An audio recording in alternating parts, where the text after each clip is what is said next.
The midnight shift at Nightlight Radio was always quiet. Just me, Lena, my coffee, and the gentle hum of the equipment keeping the lonely company.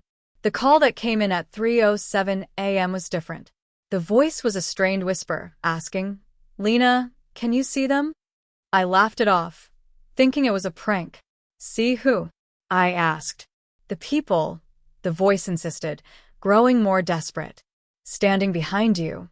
I glanced over my shoulder at the empty, darkened studio behind the glass and told the caller it wasn't funny. But they described them in chilling detail.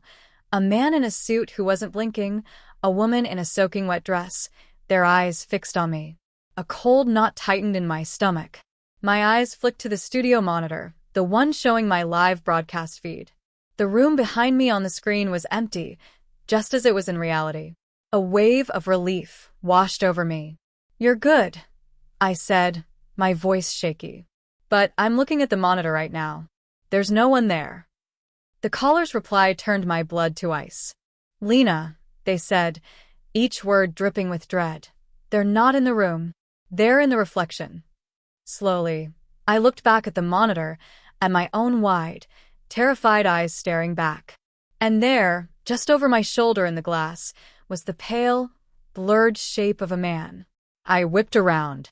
Nothing. I looked back at the screen. He was closer now in the reflection, his head tilted at an impossible angle. The caller was screaming now, their voice breaking through the static. "They see you looking. They know you can see them now. You have to break the glass. Break the connection." It was madness, but the reflection was filling with silent, staring figures crowding behind my chair. My breath came in ragged gasps. I told myself it wasn't real. It was just a trick of the light, a sick joke. I grabbed the heaviest book I could find from the console, my hands trembling.